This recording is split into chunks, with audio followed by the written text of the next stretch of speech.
I'm about to travel across the globe, 5,000 miles away from home, to a land where neon light fills the night skies and ancient shrines that whisper stories of the past.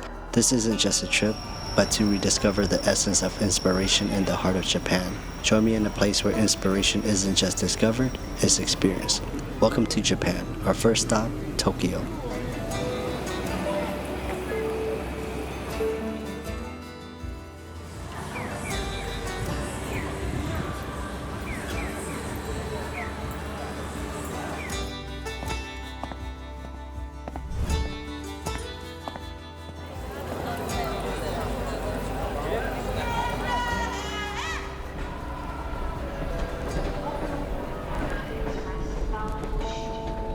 Honestly, long flights aren't really my thing, and I'm pretty beat from it.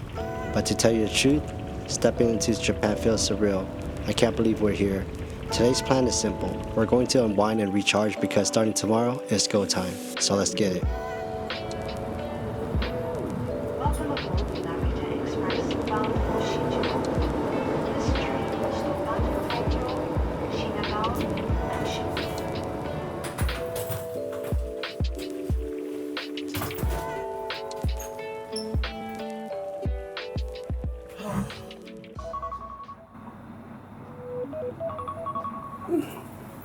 It's my first morning in Japan, and despite being a night owl, I managed to get up at 5 a.m.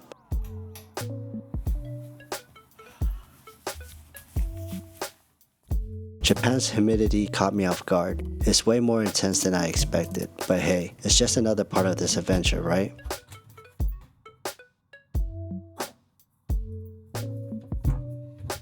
I've made sure to drink plenty of water to stay hydrated before we head out. Even with the heat wave, we're not gonna let anything slow us down.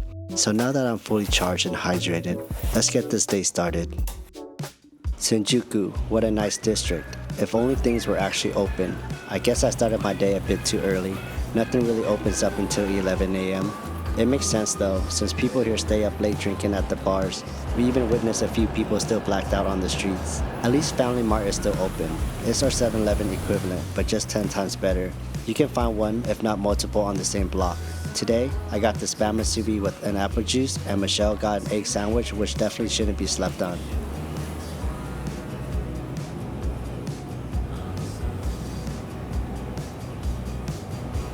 It wouldn't be an official Japan trip if we didn't try some matcha, right? I've never been a huge matcha fan and always felt the flavor is kind of bland. However, matcha hits different here in Tokyo. We stopped by Matcha Tokyo to grab a matcha and hojicha latte, and to be honest, it's definitely growing on me. Maybe we have some low quality matcha in the States, who knows? Japan is well known for their slot games and capsule machine. We skipped out on the slot games because it was like a hot box but filled with cigarette smoke. Michelle ended up winning a capsule that contained a pig's butt pouch. This actually came in clutch later on during the trip because I ended up losing my lens cover. Hot, walking, chilling, vibing, sweating, aching, you name all of it. My legs hurt, I'm tired, I want to go home, psych. Today's adventure takes us outside of the typical tourist attraction. I've honestly only been on the train a handful of times prior to this trip, so I have to admit it was a bit challenging. After a few minutes of Googling, we managed to secure our train tickets. And honestly, by the end of the trip, it wasn't quite as bad, especially when you have Michelle do all of the heavy lifting. With our tickets secured, we're off to the destination I was looking forward to the most.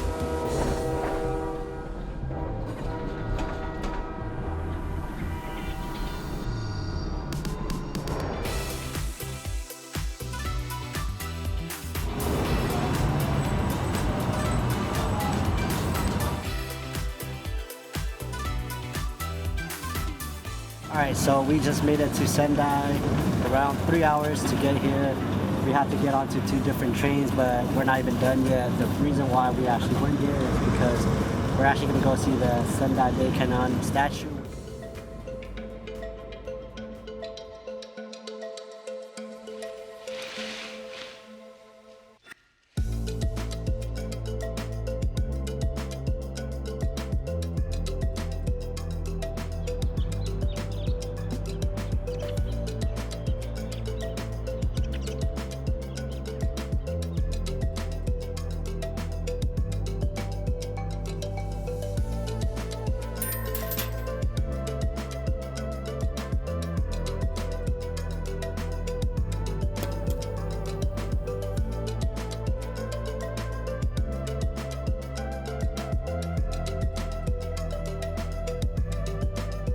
Alright guys, so that's actually the statue right here, right behind me. If you guys aren't sure what it is, it's Sendai Daikannon.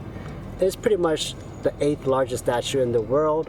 It's the statue of Kuan Yin, which is the goddess of compassion, the goddess of empathy, and many more.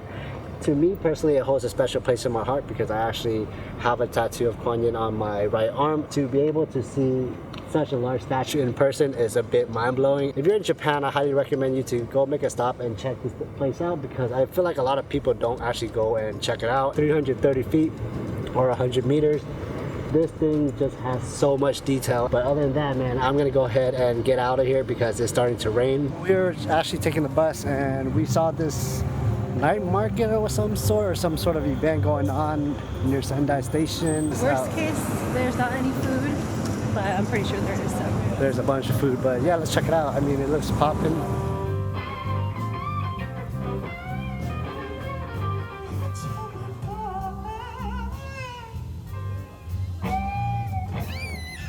I'm really glad that we took a trip out to Sendai. I got to experience what life is like outside of Tokyo. From taking the local buses to getting lost and asking strangers for directions, it's such a wholesome experience that I will always remember. I wasn't just a tourist walking around with a camera. Not once did I feel judged for being there. It's just a reminder to all of us to be respectful to the people that we meet.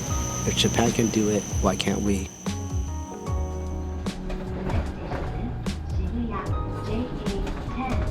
By now, you're probably tired of hearing me talk. After such an eventful day, I was pretty exhausted, so I hope you enjoy the ambience of Shibuya.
If you like to eat, Tsukiji Fish Market is the place to be.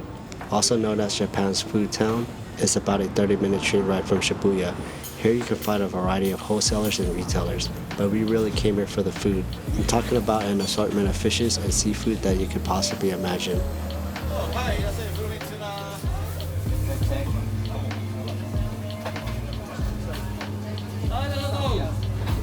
It can get a bit crowded here, so I recommend arriving early in the morning to beat the rush and fully experience the market. After walking around for a bit, I decided to get some A5 Wagyu. Some vendors will allow you to select your meat and style of preparation. You can't beat a slight grill on some fatty steak. Michelle decided that she wanted to try the world's biggest shrimp chip that I had ever seen. We decided to make our way over to Azabudai, which houses 3 of the largest skyscrapers in Tokyo. I couldn't help but to notice how everything is perfectly in place, creating a mesmerizing view. The area is designed with the vision of building a city within a city, and I was taken aback by the abundance of greenery. Let's not forget about the modern architecture. It's truly stunning. Don't worry, I didn't forget about omakase. We had reservations for Mantan Sushi for their 120-minute lunch course. Their lunch course consists of about 20 dishes and comes in about half the price of their dinner course. I really enjoyed the laid-back atmosphere here, and every dish was delicious. I highly recommend it.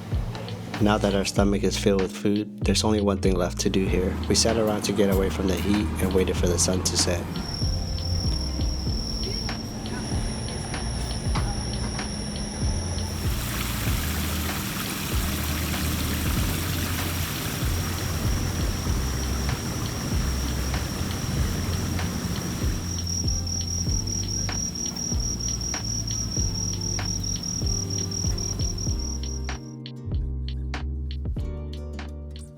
Alright, let me put you guys on game real quick. If you guys go to 7-Eleven, y'all gotta grab these pancakes, man. These are amazing. They're pretty much pancakes with maple syrup, and they're so fluffy and soft, and They have it at Family Mart too. they have it at Family Mart too, but I've been eating this pretty much every day, and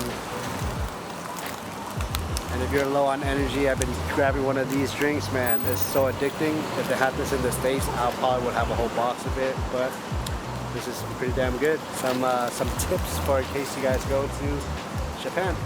I didn't want this video to be all about food, but wanted to mention Sarashi Nahari. It's been around for over 230 years. It's crazy to imagine that this restaurant has been open since the Edo period. They still hand make their own soba noodles. If you guys want to find out more about what we ate during our trip, I suggest checking out Michelle's food blog. You can find the link down below in the description.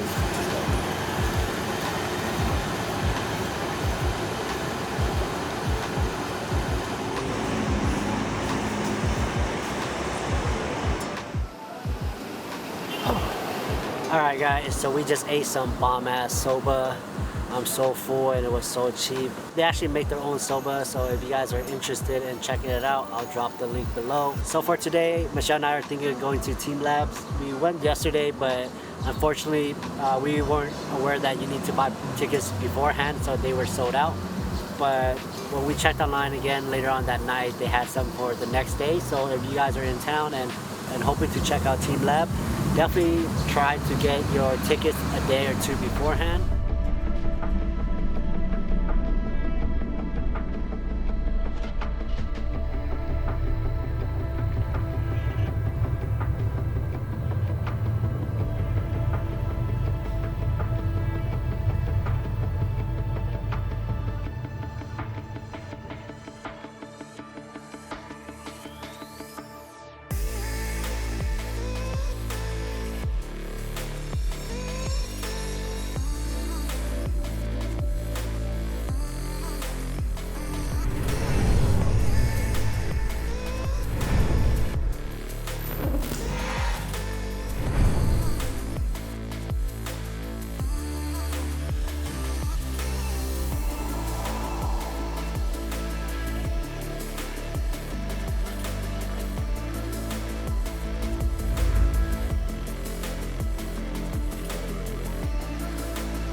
And just like that, our week in Tokyo flew by way too quickly.